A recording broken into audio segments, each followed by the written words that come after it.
Assalamualaikum warahmatullahi wabarakatuh. Waalaikumsalam warahmatullahi wabarakatuh. Bismillahi walhamdulillah. Wassalatu wassalamu ala sayyidina Rasulillah wa ala alihi wa sahbihi wa mawalah. La hawla wa la quwwata illa billah, amma ba'du. Saudara-saudara kaum muslimin yang berbahagia, di dalam kehidupan ini kita senantiasa mengambil iktibar, contoh dan teladan dari orang-orang sebelum kita. Itu sebabnya kepada baginda Nabi kita Muhammad sallallahu alaihi wasallam Allah Subhanahu wa taala menjelaskan cerita para nabi sebelum beliau dalam ayat "Tsumma naqussu 'alaika min anba'ir rusuli ma nusabbitu bihi fu'adak." Demikianlah kami ceritakan kepadamu wahai Muhammad sebagian dari kisah para rasul-rasul sebelum kamu yang dengan itu akan memperkuat hatimu, meneguhkan keyakinanmu dan memantapkan pendirianmu. Inilah manfaatnya belajar dari sejarah. Jadi jangankan kita, baginda Nabi sendiri pun oleh Allah Subhanahu wa taala diceritakan sejarah para nabi sebelum beliau yang dimusuhi oleh umatnya, yang dicaci maki oleh kaumnya, yang terusir dari kampung halamannya, bahkan sampai ada yang terbunuh oleh umatnya.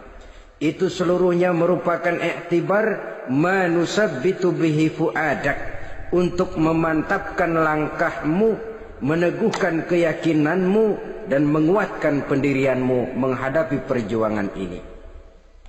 Sehubungan dengan itu, pada pertemuan kali ini Al-Fakir ingin menyampaikan satu cuplikan kecil dari kehidupan seorang sahabat utama baginda Nabi, yaitu Sayyidina Umar ibn al-Khattab radhiyallahu anhu. Beliau adalah Umar bin Khattab bin Nufail bin Abdul Uzza dari suku Quraisy, golongan Bani Adi. Perawakannya tinggi, kekar dan gagah, melambangkan sifatnya yang pemberani, tegas dan tidak pernah kenal takut kepada siapapun. Sebelum mendapat hidayah, Umar bin Khattab termasuk orang yang berdiri di barisan orang-orang yang memusuhi umat Islam. Ia terperangkap dalam tradisi jahiliyah, di mana gemar berperang dan bermabuk-mabukan juga merupakan hal-hal yang pernah dilaksanakan dalam kehidupannya sebelum beliau masuk ke dalam agama Islam. Oleh karena itu, dalam kehidupan beragama, hidayah merupakan sesuatu yang penting. Bagaimanapun banyaknya dosa dan kesalahan yang telah dilakukan oleh seseorang, tidak seharusnya menyebabkan ia putus asa dari rahmah Allah. Sebaliknya, bagaimanapun banyak kebajikan dan kebaikan yang sudah dikerjakannya, tidak perlu membuat dia besar hati, puas, bangga, apalagi menjadi lalai karenanya. Sebab kita belum tahu akan bagaimana ujung perjalanan dari kehidupan kita ini. Saudara-saudara, kisahnya pun masuk Islam merupakan peristiwa yang menarik. Pada satu hari, dengan pedang terhunus, Umar bin Khattab menuju Darul Arqam, tempat di mana baginda Nabi biasa berkumpul dengan para sahabat.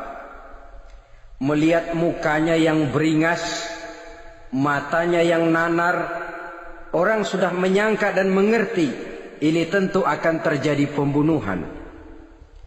Dalam perjalanan menuju Darul Arqam, Umar bertemu dengan Nuaim bin Abdullah.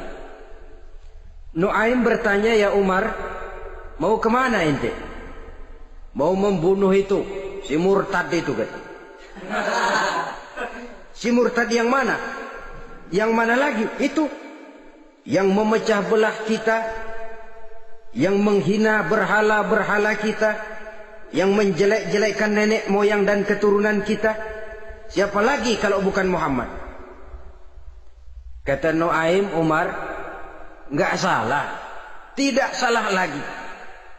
Salah Umar. Salah kenapa? Apa kamu enggak malu? Kamu mau pergi membunuh Muhammad, sementara adikmu sendiri Fatimah, dia sudah termasuk salah seorang pengikut Muhammad. Mendengar ini, muka yang memang tadinya sudah marah dan merah, tambah jadi kelabu. Bukan main mangkelnya Umar bin Khattab. Orang lain dia musuhi, orang lain dia kejar-kejar. Ini malah adiknya sendiri menjadi pengikut dari baginda Nabi. Tidak jadi menuju Darul Arqam, dia berangkat ke rumah adiknya Fatimah. Adapun di rumah Fatimah sedang berkumpul Fatimah, suaminya Sa'id bin Zaid, dan seorang sahabat Habbab ibnul Arad. Mereka sedang membaca Quran. Waktu itu Quran belum lagi dijilid macam sekarang, jadi masih merupakan suhuf atau lembaran-lembaran tercecer saja. Ketuk pintu, ya tentu tidak assalamualaikum karena dia belum Islam. Tok tok tok. Siapa di luar? Umar. Mendengar suaranya saja, ini sahabat yang namanya Habbab ibnul Arad sudah lari ke belakang pintu. Sambil komat kamit baca doa mohon diselamatkan oleh Allah. Adapun Fatimah yang sedang memegang suhuf, lembaran tulisan Quran itu, menyembunyikan suhuf itu di belakang bajunya. Umar masuk. Fatimah, saya bang. Apa benar berita yang saya dengar? Berita apa itu bang? Bahwa kau sudah masuk Islam. Bang, andai kata Muhammad memang benar, bagaimana? Sudahlah, jangan belit-belit. Jawab saja, kau masuk Islam benar atau tidak? Ya. Saudara hadirin, begitu dikatakan iya, tangannya langsung melayang, menampar muka adiknya ini, sehingga mengalir darah dari hidungnya. Suaminya Sa'id bin Zaid yang mencoba melindungi istrinya, dipegang lehernya, dibanting, diduduki dadanya. Oh, ini jawara ini.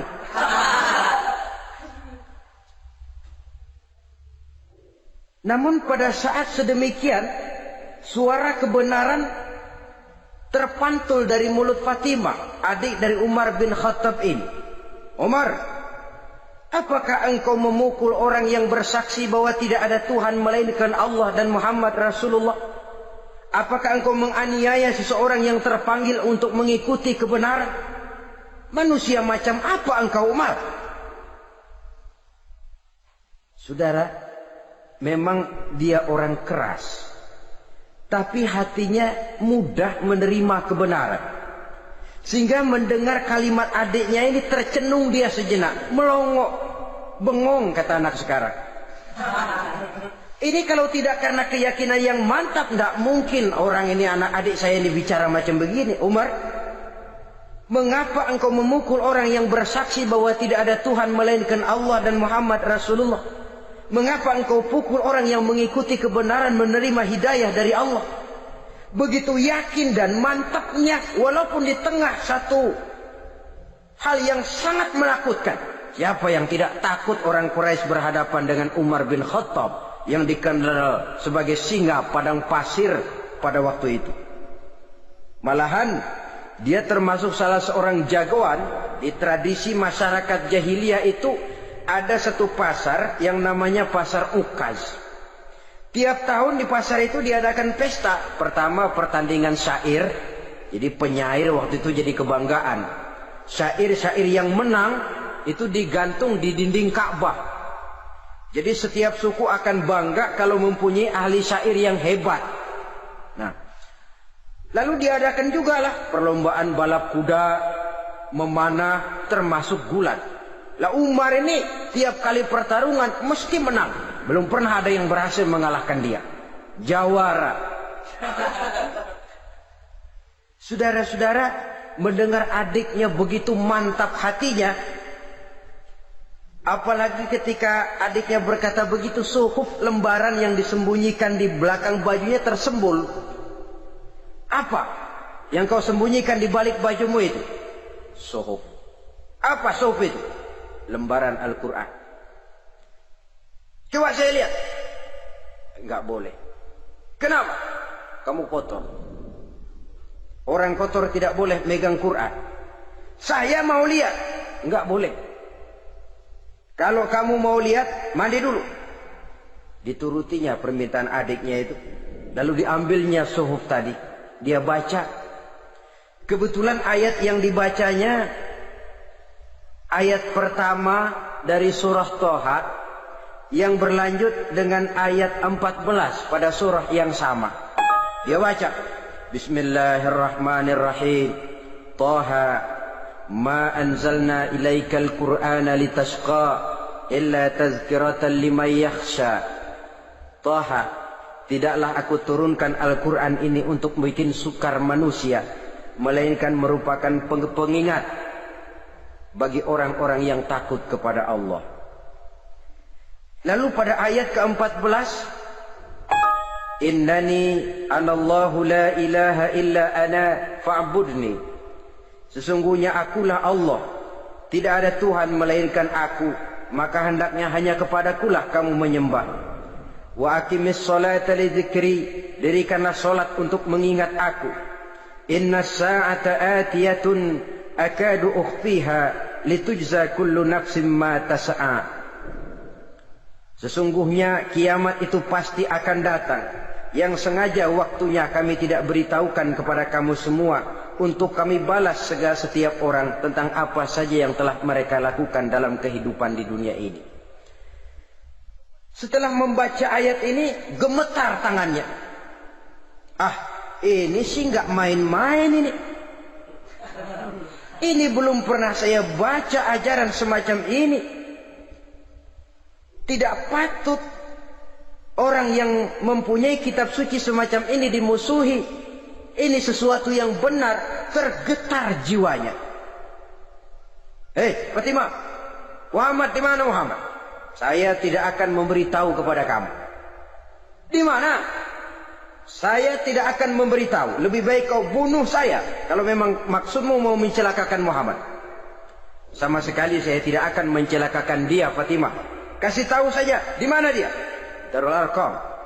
Bergegas dia menuju Darul Arqam.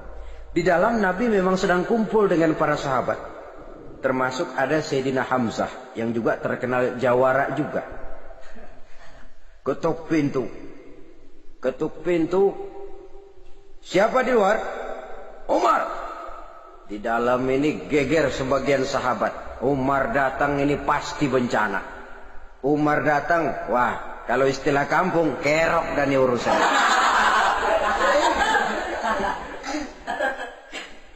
Tapi baginda Nabi menenangkan mereka. Tenang, mudah-mudahan ada hikmahnya. Sayyidina Hamzah tampil, bukakan dia pintu. Kalau niatnya baik, kita terima. Kalau niatnya tidak baik, saya paling depan. Dibukakan pintu. Begitu dibukakan pintu, Umar masuk merangkul baginda Nabi.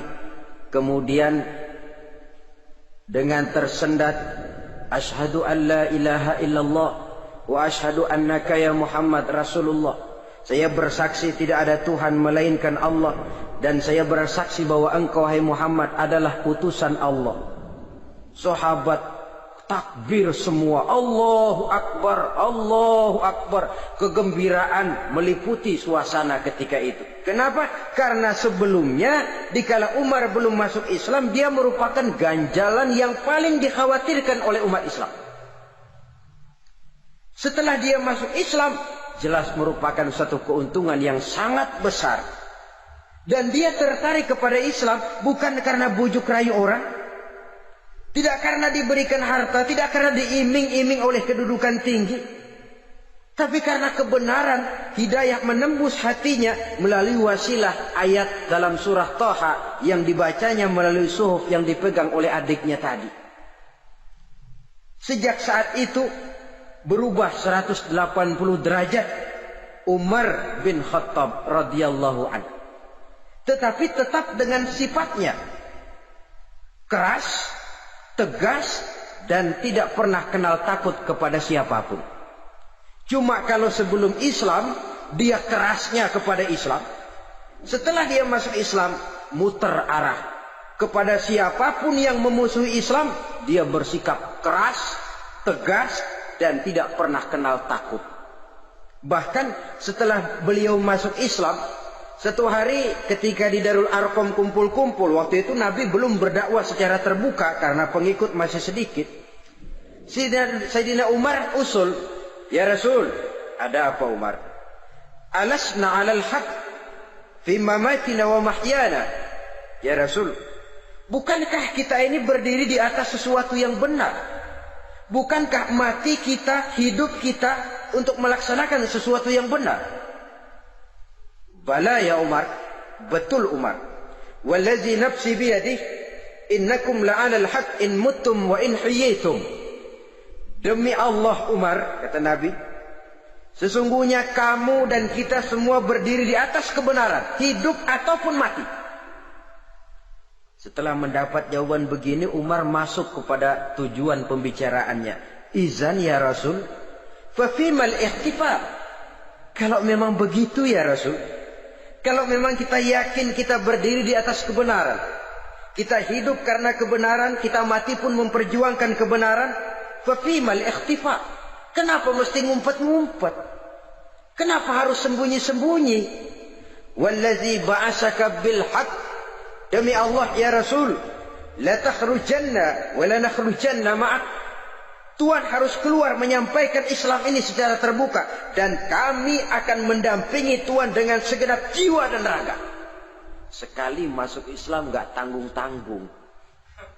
Yang kayak begini ini yang kita perlukan sekarang ini. Begitu masuk Islam, nggak tanggung seluruhnya, jiwa dan raganya masuk Islam. Beliau yang pertama kali mengajukan ide, kenapa harus dakwah sembunyi ya Rasul? Wong kita berdiri di atas kebenaran, memperjuangkan sesuatu yang hak. Kalau kita mati, kita pun mati membela kebenaran. Kenapa mesti fafimal ikhtifa? Kenapa harus sembunyi-sembunyi? Mulai sekarang mari keluar ya Rasul, saya akan dampingi Tuhan, nyawa taruhannya. Saudara hadirin yang saya hormati, selalu dia tempat-tempat yang pernah dia melaksanakan maksiat sebelum dia Islam, selalu dia kunjungi sampai dia berkata, tidak ada tempat yang pernah saya melakukan kesalahan sebelum saya Islam yang harus saya tutupi dengan kebajikan setelah saya Islam sekarang ini. Bahkan ada satu riwayat menjelaskan beliau itu yang tinggi badannya, kekar perawakannya, gemetar orang ngadepin dia. Tapi beliau sendiri sangat mudah gemetar kalau sudah mendengar ayat-ayat Allah. Sehingga ada satu riwayat menjelaskan Sayyidina Umar itu setelah masuk Islam, kalau sholat kadang-kadang bila menoleh ke kanan beliau senyum, bila menoleh ke kiri beliau menangis berurai air mata. Ada orang bertanya, ya Umar, kenapa menengok ke kanan kau senyum, ke kiri kau menangis? Itulah kalau saya ingat jahilnya saya sebelum Islam. Adapun bila saya menoleh ke arah sebelah kanan saya tersenyum, teringat betapa dulu saya membuat berhala dari korma. Saya tumpuk-tumpuk, saya susun begitu.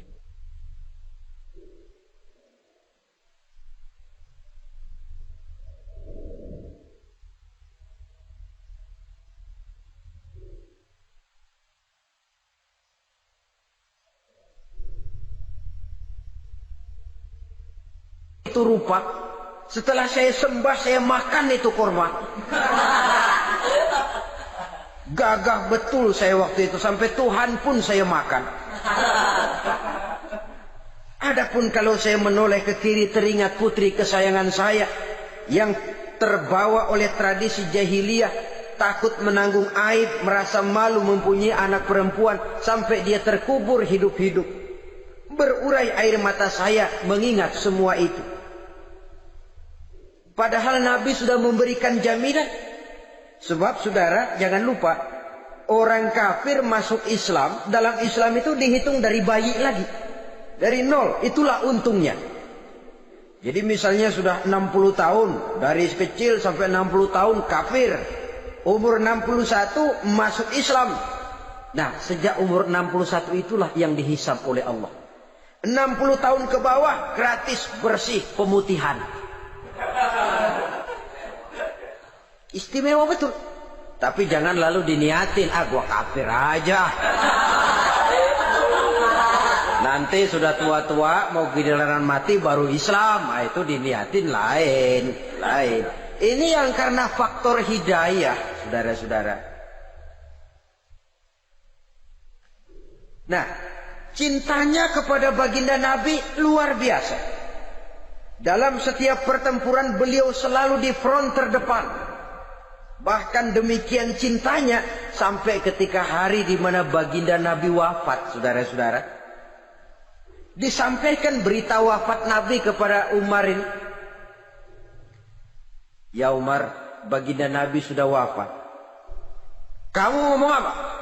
Baginda Nabi sudah wafat.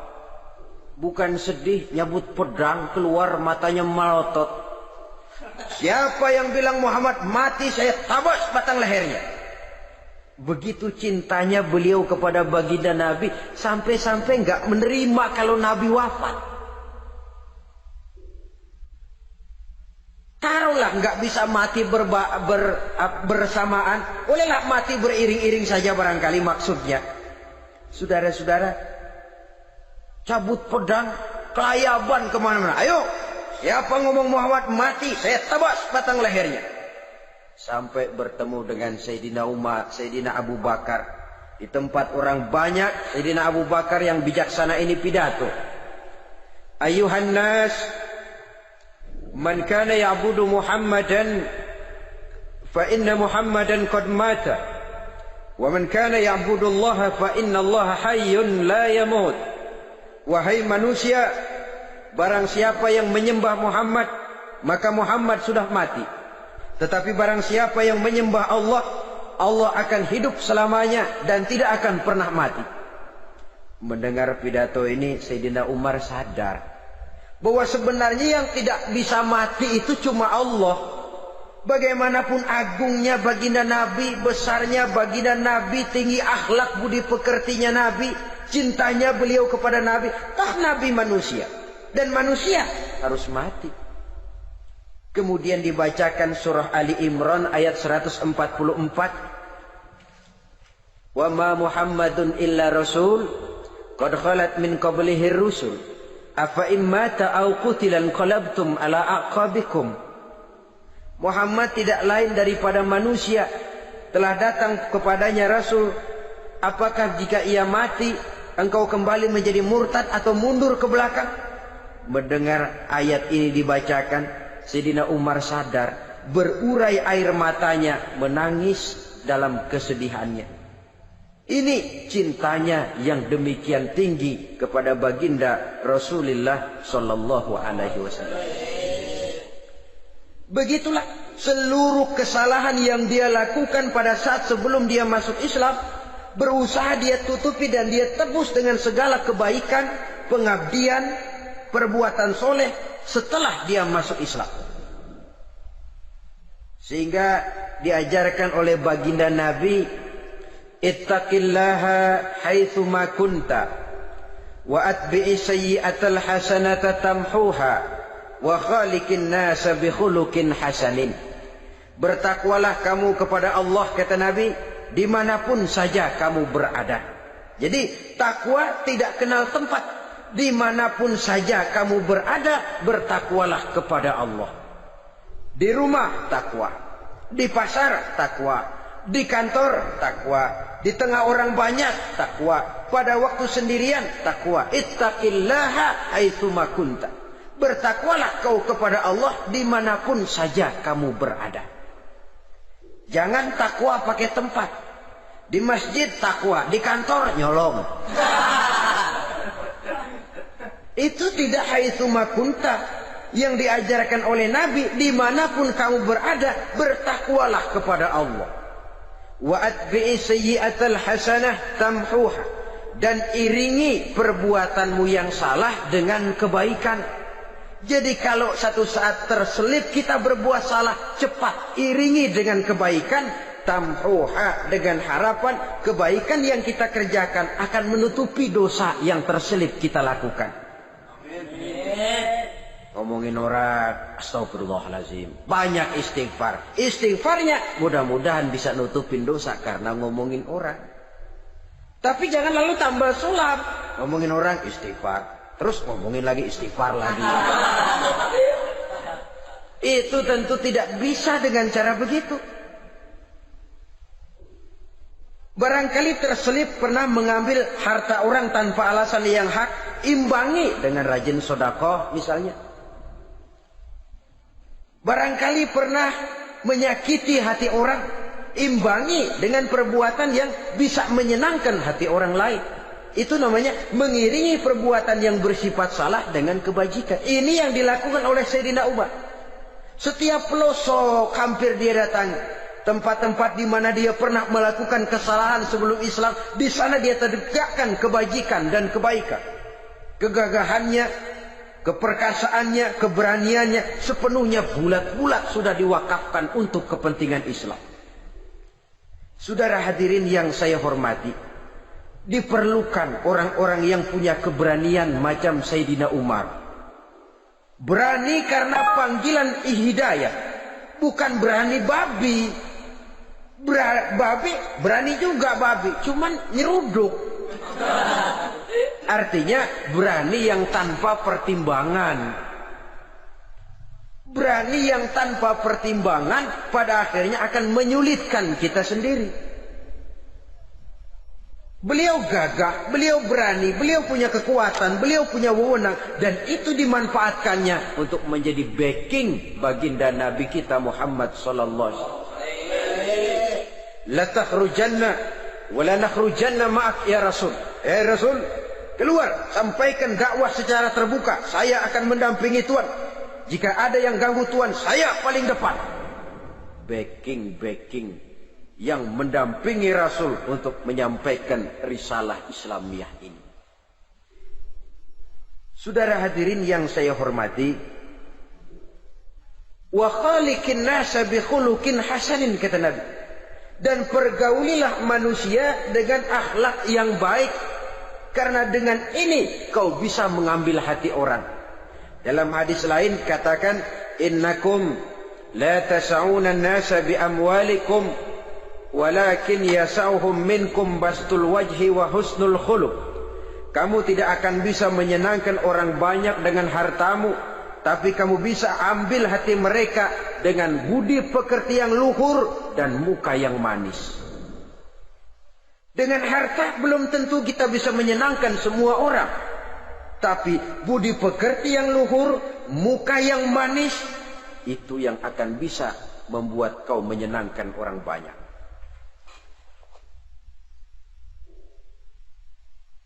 Setelah baginda Rasul wafat, pernah ketika berkumpul, Sayyidina Abu Bakar berkata kepada Sayyidina Umar, "Ya Umar, saya baiat kamu untuk menjadi khalifah." Jawab beliau, "Sayalah yang akan membaiat Tuan. Tapi Anda lebih utama dari saya, Umar. Keutamaan saya akan saya berikan kepada Tuan untuk mendukung kekhalifahan Tuan." Di sini kelihatan wataknya yang tidak ambisius. Gagah, berani, perkasa, tapi tahu diri. Enggak nyelonong. Tidak menggunakan kekuasaannya, kegagahannya untuk maksud yang sewenang-wenang.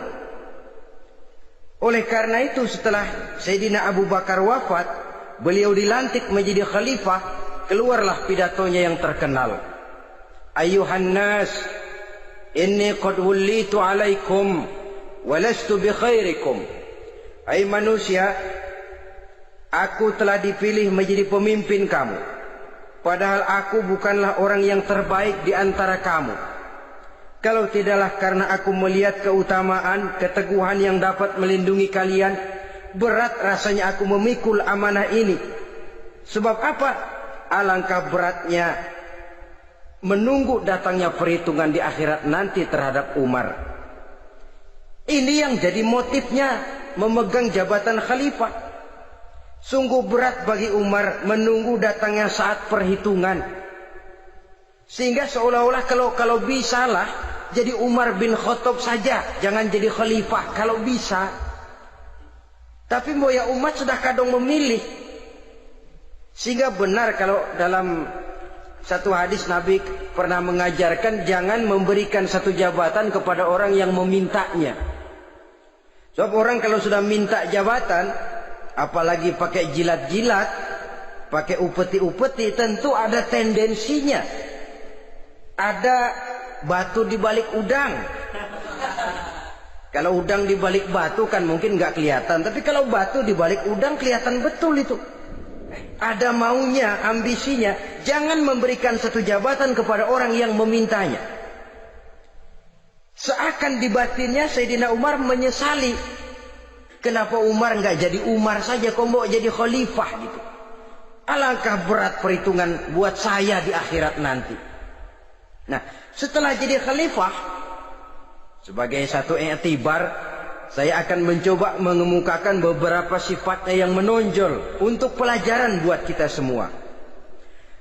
Pertama, sikapnya terhadap keluarganya setelah beliau menjadi khalifah.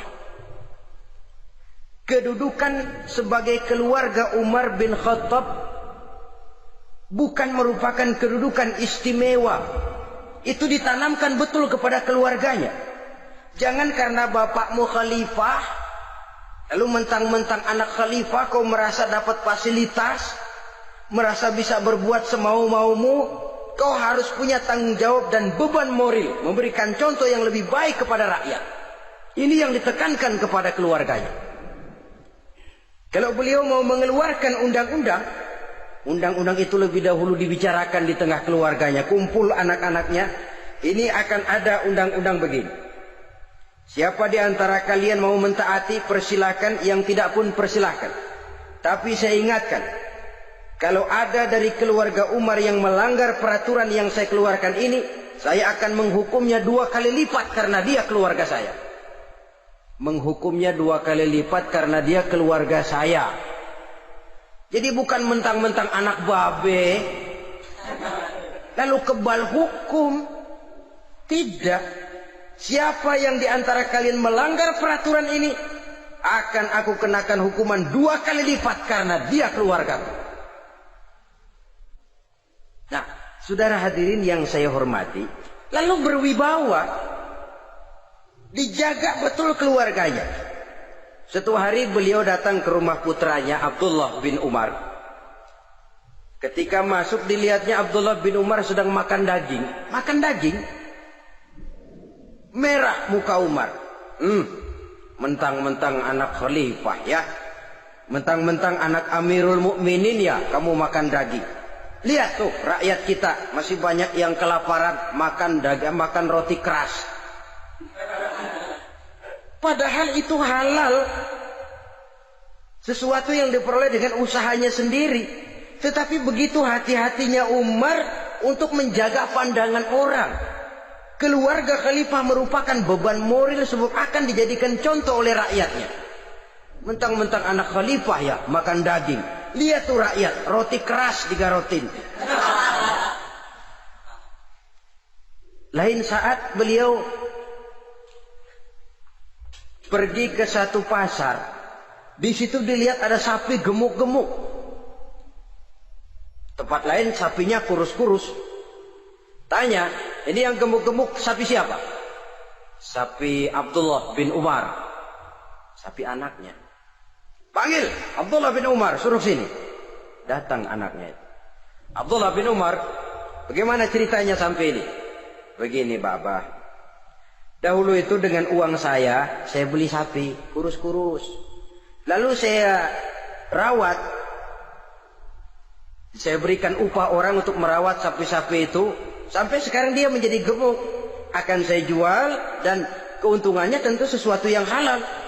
Subhanallah, kata Umar. Kau ini anak Amirul Mukminin. Jual sapimu. Ambil modalnya, untungnya, masukkan Baitul Mal untuk urus kepentingan orang Islam. Dia nggak mau anaknya terlibat bisnis, dompleng kekuasaan ayahnya. Karena mentang-mentang anak khalifah lalu segala macam bisnis lancar. Orang takut karena apa? Anak babe. Ada lagi. Pada waktu pembagian harta ghanimah, putri beliau yang namanya Hafsah, ini adalah istri baginda Nabi, meminta bagian. Kaum kerabat ayah, ini kerabat khalifah, kitalah dulu kerabat. Kalau kau kerabatku, maka jatahmu nanti dari ayahmu. Harta ini masih lebih banyak dibutuhkan oleh orang-orang Islam. Nanti belakangan kalau ada sisanya. Belakangan kalau ada sisanya. La haula wala quwata illa billah.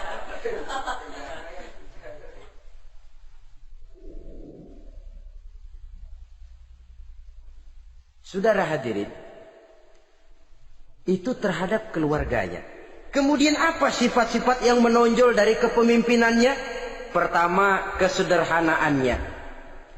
Beliaulah satu-satunya khalifah, Amirul Mukminin, setingkat presiden kalau sekarang, yang punya jubah cuma 2 dan 1 pun punya anaknya. Tambelan lagi. Pernah sholat Jumat terlambat. Beliau naik mimbar untuk khutbah, sebelumnya minta maaf dulu. Saudara-saudara, maaf saya terlambat nungguin baju kering. Seorang khalifah nungguin baju kering. Sederhana dalam kehidupannya. Mari kita ambil satu cerita lagi. Pada waktu beliau jadi khalifah, yang diangkat jadi gubernur di Mesir adalah Amr bin As. Amr bin As hidupnya lebih mirip kaisar. Istananya besar, pakaiannya bagus-bagus. Nah, yang paling mengganggu pikiran Amr bin As, di sebelah istananya ini ada gubuk reot kepunyaan orang Yahudi lagi. Ini nggak pantas bener, masa di samping istana gubernur ada gubuk reot. Orang Yahudi lagi yang punya. Ini mesti udah bikin saja rencana, panggil dinas tata kota, bikin planning. Di sini mau dibangun masjid, proyek negara. Bikin gambarnya, susun anggarannya, tender. Saudara-saudara, si Yahudi yang punya gubuk reot dipanggil. Yahudi, ada apa, Pak? Kamu tahu nggak? Enggak. Iya, memang belum saya kasih tahu.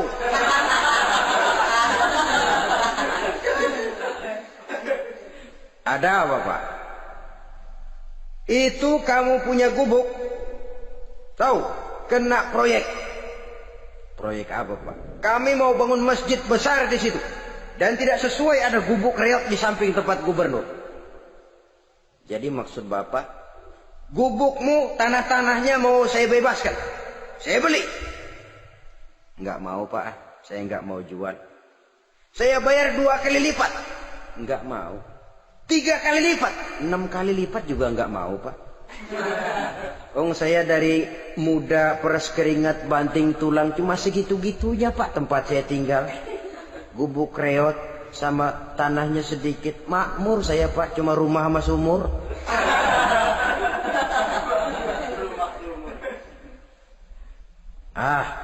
Ini Yahudi kelewatan juga. Akhirnya turun perintah, sudah, kalau dia nggak mau dibebaskan, gusur saja, tarik, ambil bulldozer. Digusur. Yahudi ini berurai air matanya. Aduh, begini jadi rakyat kecil, udah jatuh ketiban ember lagi. Tapi pikir-pikir Amr bin As kan bukan yang paling atas. Dia kan cuma pejabat, masih ada atasannya lagi. Lapor lapor. Yahudi ini berangkat ke Madinah. Bayangkan dari Mesir ke Madinah. Jalan. Di sepanjang jalan dia pikir membanding-banding. Kalau gubernurnya saja istananya begitu mewah, apalagi khalifahnya. Kalau gubernurnya galak main gusur, apalagi khalifahnya. Dan saya bukan orang Islam, apa dia lemin ngadu? Apa dapat tanggapan? Berangkat dia sambil harap-harap cemas. Sampai di pintu kota Madinah, dia temui orang lagi tidur di bawah pohon korma. Selamat siang Pak. Ada apa? Pak. Apa? Mau lapor. Lapor apa? Bapak tahu Khalifah Umar bin Khattab? Tahu? Istananya di mana Pak? Istananya di atas lumpur. Di atas lumpur. Di atas lumpur. Pengawalnya banyak Pak. Banyak. Siapa Pak? Yatim piatu, janda-janda tua, orang-orang miskin, orang-orang lemah, itu pengawalnya. Pakaian kebesarannya apa sutra apa Pak? Pakaian kebesarannya malu dan takwa. Saya nggak ngerti Pak. Itulah Umar bin Khattab. Lalu orangnya sekarang di mana Pak? Di depan ente. Rupanya yang dia tanya itulah orangnya. Gemeter Yahudi ini, keringat bercucuran. Coba, istananya di atas lumpur. Sebab beliau berprinsip, bagaimana saya bisa menghayati nasib rakyat kalau saya tidak merasakan apa yang mereka rasakan? Bagaimana saya nggak bisa tahu sakitnya lapar kalau saya belum pernah kelaparan? Itu prinsipnya. Istananya di atas lumpur. Para pengawalnya yatim piatu, janda-janda tua, orang-orang miskin, orang-orang lemah dan tidak mampu. Dan pakaian kebesarannya malu dan takwa. Kamu dari mana? Dari Mesir Pak. Ada apa? Mau laporan gubernur Bapak di Mesir yang namanya Amr bin As. Kenapa? Main gusur aja Pak. Ceritanya, iya dia mau bangun masjid. Kebetulan di areal itu saya punya tanah sama gubuk segitu-gitunya. Saya nggak mau dibeli, digusur Pak. Saya mau mencari keadilan. Begini, kamu lihat tempat sampah itu. Lihat, di situ banyak tulang. Coba kamu ambil kemari satu, tulang unta, bawa sini. Bingung Yahudi. Pak, saya kemari mau cari keadilan. Kalau tulang mah di Mesir juga banyak Pak.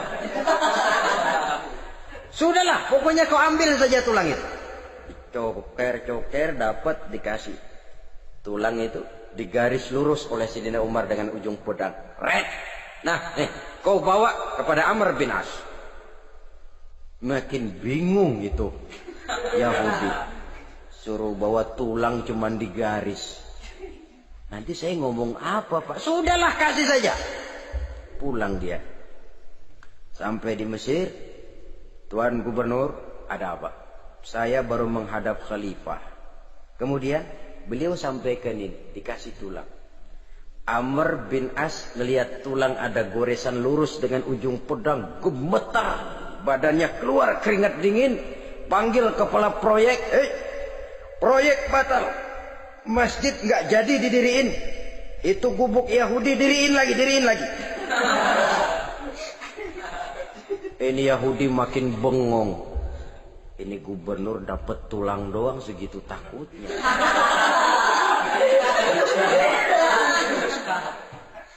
Ada apa sebenarnya Tuan Gubernur? Kamu tahu? Ini nasihat pahit buat saya dari Amirul Mukminin Umar bin Khattab. Seolah-olah beliau bilang, hai Amr bin As, jangan mentang-mentang sedang berkuasa ya. Pada suatu saat kau akan jadi tulang-tulang kayak begini. Maka mumpung kamu masih hidup dan berkuasa, berlaku lurus dan adillah kamu seperti lurusnya garis di atas tulang ini. Red. Lurus, adil, jangan bengkok. Sebab kalau kamu bengkok, nanti aku yang luruskan pakai pedangku. Siapa yang nggak ngeper digituin? Sampai akhirnya apa? Kata si Yahudi, Pak, kalau begitu Islam adil ya. Adil. Kalau gitu biarin dah, Pak, tanah saya. Mau kamu jual? Bukan saya jual, Pak, saya kasih aja dah. Campur gubuk-gubuknya, ambil aja dah.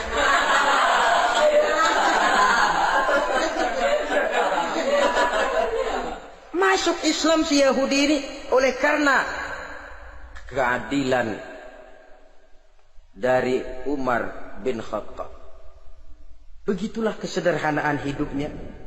Sampai saudara, yang ironi betul, pernah Utsman bin Affan, Ali bin Abi Thalib, Thalhah dan Zubair kumpul mendengar berita bahwa Sayyidina Umar ini punya hutang. Bayangkan, seorang khalifah untuk melangsungkan hidupnya sampai punya hutang. Padahal Baitul Mal di bawah kekuasaannya. Berunding Utsman, Ali, Thalhah, Zubair. Kalau kita langsung ngomong sama Umar nggak enak dong, dia nggak bakalan terima. Lewat putrinya aja, Hafsah. Baik. Hafsah ngomong sama Umar, Abah, kenapa? Bagaimana kalau honor Abah ditambah, ditingkatkan supaya hutang bisa ketutup? Hafsah, saya Abah. Siapa yang nyuruh kamu ngomong begitu? Enggak ada. Ada. Saya tahu ada ini. Kalau nggak ada, kamu nggak mungkin ngomong begitu. Tapi orangnya kalau saya tuntut, mereka mungkin nggak mau. Sekarang saya mau tanya Hafsah, kau kan istri Rasul, betul? Nah, saya mau tanya, suamimu makanannya apa? Daging? Bukan. Roti. Tempat tidurnya kasur empuk? Bukan. Kain kasar yang kalau musim panas kami bentangkan, kalau musim dingin separuh buat tidur, separuh buat selimut. Pakaian yang dibelikan untukmu berapa banyaknya? Cuma 2. Nah, itu guru saya, orang yang paling saya cintai, dan itu yang saya ikuti.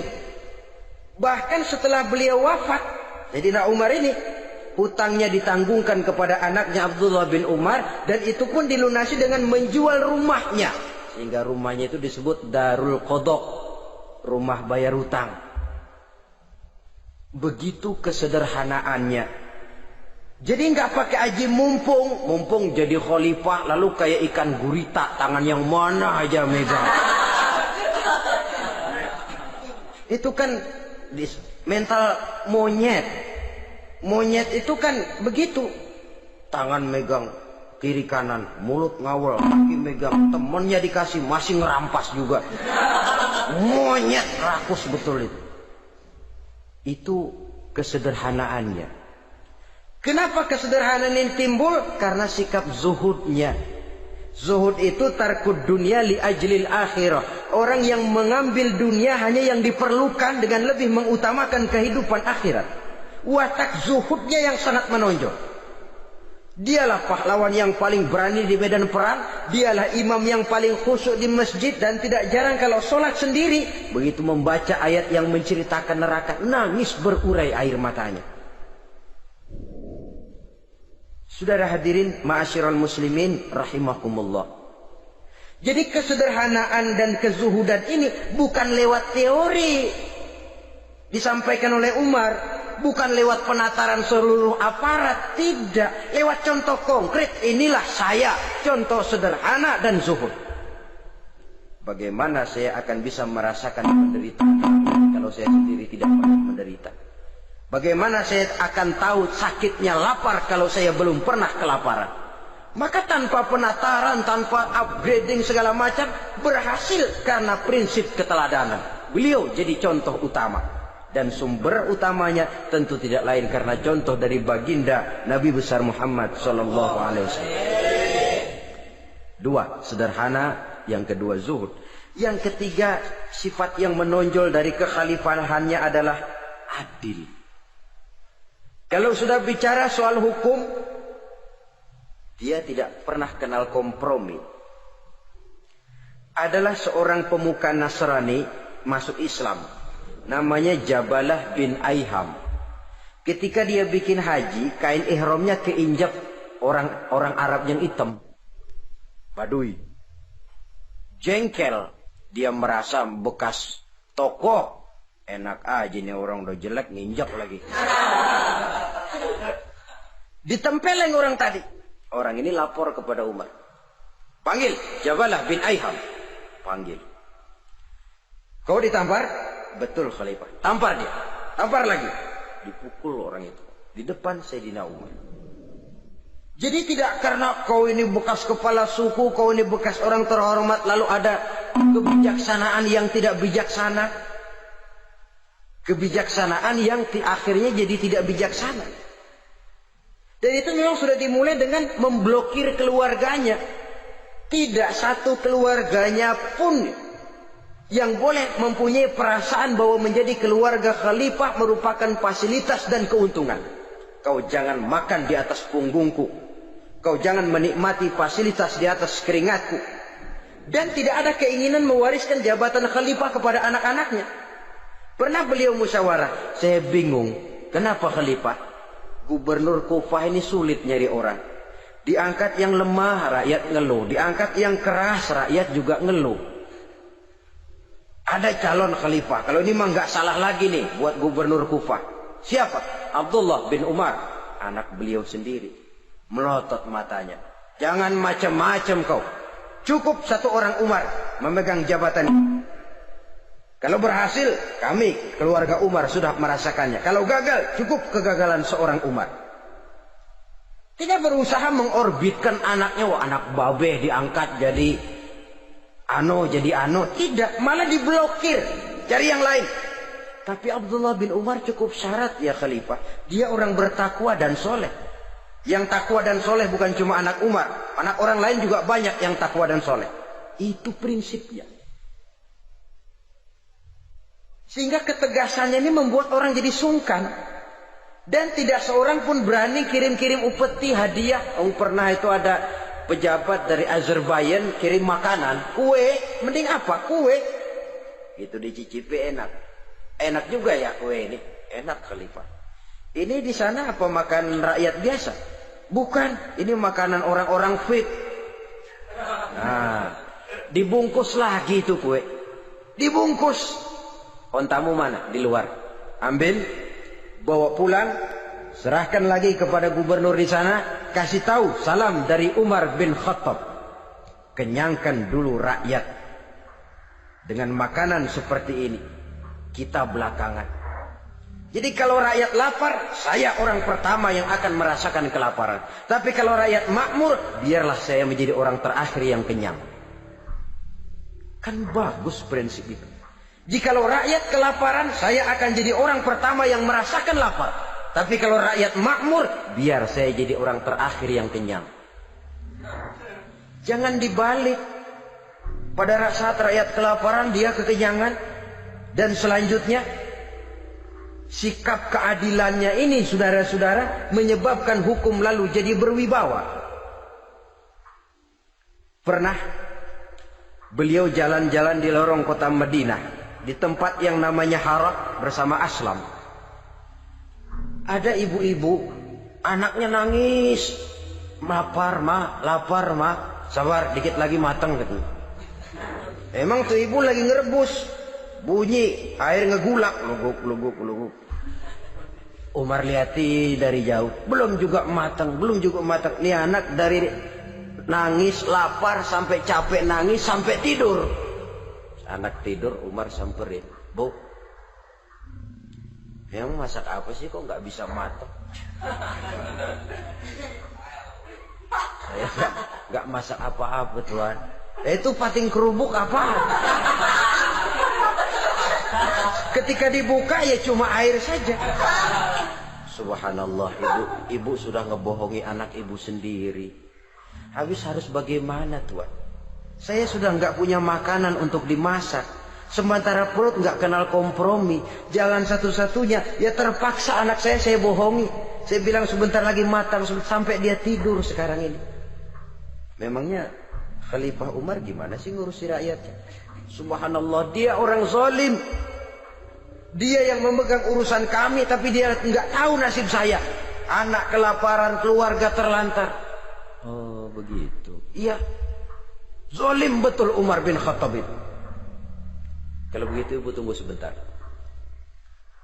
Dia pulang bersama Aslam menuju Baitul Mal. Dia ambil tepung 1 karung, dipikul sendiri. Dipikul sendiri. Kata Aslam, ya Khalifah, biar saya yang bawa. Jangan. Kenapa Khalifah?